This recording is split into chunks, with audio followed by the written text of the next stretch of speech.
Hi, my name's Phil. I like talking about politics, and in this video I'd like to look at some of the anticipation of Boris Johnson giving evidence to the COVID inquiry and focusing on a few particularly tantalising details, such as the idea that he asked the military to draw up plans to invade the Netherlands.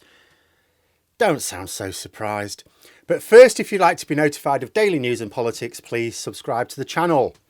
So we're getting ready for Boris Johnson to give evidence at the COVID inquiry tomorrow and Thursday. Now, nobody, being honest, seriously believes that Boris Johnson is attending to give evidence, but to attempt to embellish his reputation, or at the very least, avoid providing evidence for criminal charges once the inquiry is over. We've already heard testimony from a number of senior politicians and officials who worked closely with Boris Johnson during the height of the pandemic. We've also seen their notes and messages from the time.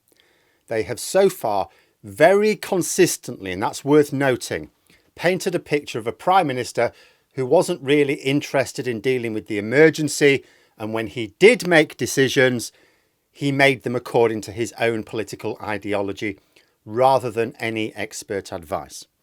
For example, we're told he's going to argue that he saved tens of thousands, if not hundreds of thousands of lives, oh well done Boris, by ordering lockdowns when he did. And it's like, okay, compared to not going into lockdown at all, fewer people died. That'll be his argument. But the baseline is not never going into lockdown. Apart from anything else, his government could not have survived that. The baseline should be applying the measures that the experts advised when they advised them. This would have included mitigations like the use of face masks and HEPA filters. Remember, there were countries that used mitigations properly and didn't really need to lock down, or if they did, not very long. But when lockdowns were necessary, applying them as soon as it became clear they were needed. That's the baseline. And against that baseline, we've heard very clear evidence that Johnson caused tens of thousands of unnecessary deaths, not saved them. Far from world leading, this inquiry is going to show that we were one of the worst of all developed nations. I mean, the stats already show that. We're going to find out why that is. If it weren't for the orange one, we may well have had the worst. At least Boris Johnson never recommended injecting bleach to cure COVID. Compared to that, suggesting that we might solve the problem by blowing a hairdryer up our nose sounds positively intellectual. Johnson is likely to be asked a lot of very detailed questions about why he ignored expert advice. But perhaps one of the more surprising elements of his evidence is reportedly likely to involve explaining why he thought it would be a good idea to invade the Netherlands. Now, 2021 was a bit of a tough year for Brexit sovereignty. Having left the single market, we were finding that doing things on your own wasn't all it was cracked up to be.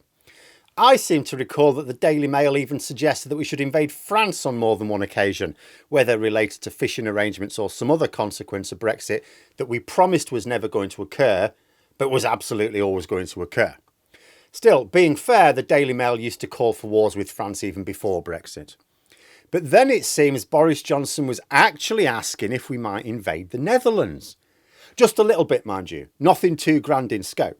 Johnson couldn't even run his own country, much less one next door.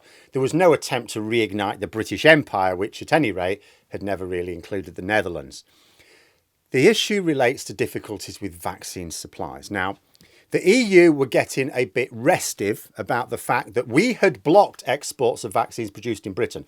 So I'll remind people that what happened right at the start, end of 2020, beginning of 2021, the UK was importing vaccines from, factories in Europe where we'd made orders, and that was fine. But we were hoarding all the vaccines produced in Britain. Whether or not, they were part of our order or not, we were just blocking all exports of vaccines produced in Britain from Britain. Which is partly how we ended up stealing a bit of a march on other European countries, by hoarding those supplies, but still expecting to be able to ship in extra from elsewhere. And for those who can remember, the EU commissioned work, they got very alarmed and they acted very injudiciously.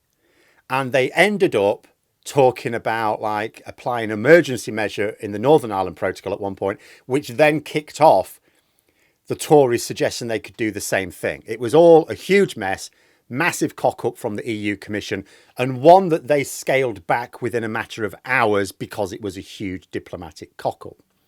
But the point is that there was this time when it looked like vaccines we had ordered might not be shipped to the UK as a tit for tat for the UK government doing the same thing in reverse. So we had actually blocked all exports of vaccines being produced in the UK for a time, and yet still expected to be able to import from the same places we were refusing to export. And for what? Cheap headlines about leading response by getting up and running quicker than most. Didn't last long though, did it? Because by the end of 2021, we weren't even in the top 10 in Europe. Not that this was widely reported, or indeed at all. Not that it should have been a competition with our neighbours, it should have been a competition against the virus. So Johnson's response to the EU exercising sovereignty, as he would describe it, was not going, oh, fair play, we've done it to them, they could do it to us. No, it was to ask the military to draw up plans to carry out a raid on the sovereign territory of a NATO ally. You can only imagine what Brexit supporters would think if any EU country was found to have drawn up plans to invade British depots to take vaccines when our government were actively blocking exports. Yet they will no doubt come up with ways to justify Johnson doing the same when the EU were just thinking about an export block and didn't actually implement it because it was madness.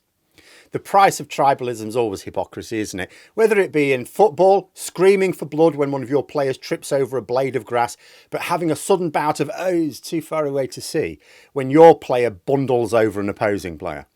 But it's always more destructive in politics, and especially where Brexit's concerned. Football result doesn't really matter, but every Brexit policy matters. It affects lives. According to The Guardian, Boris Johnson is also going to argue that those who advise different courses of action to the ones he took, you know, the ones who are now proved to be right, were only considering things from a single perspective, whether it be scientific, economic or whatever.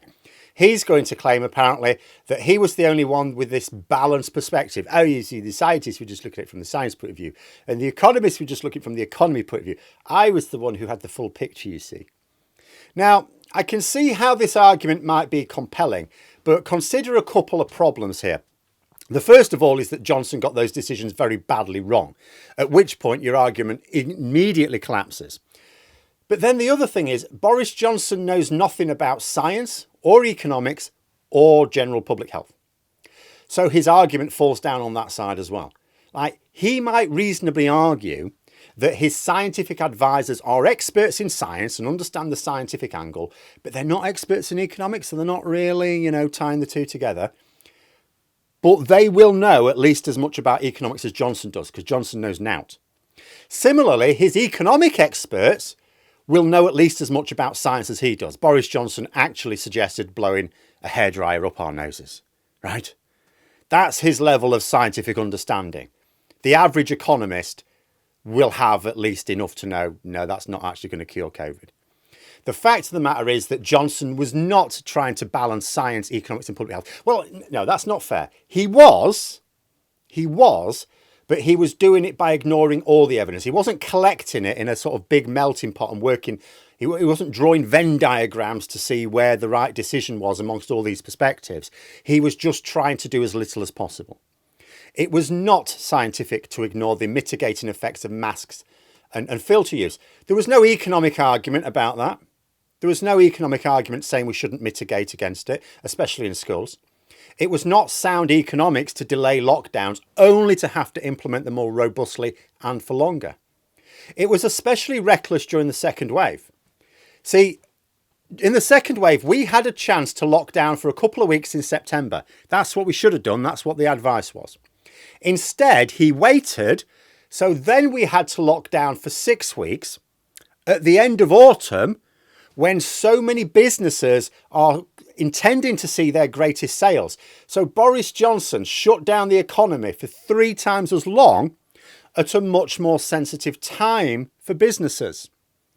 How can you get the economy that badly wrong? Johnson's decisions in the second wave not only caused many more needless deaths, but did way more damage to his precious economy than need have been the case.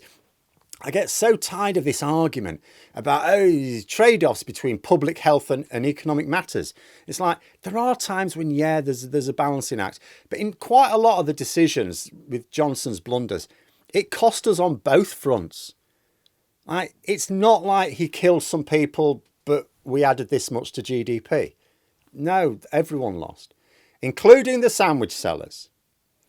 But there we are. Those are my thoughts. Let me know yours in the comments below. Hope you found the video interesting. If you did, please click the like button. And if you'd like to support the channel further, the join button for memberships. And until next time, I'll see you later.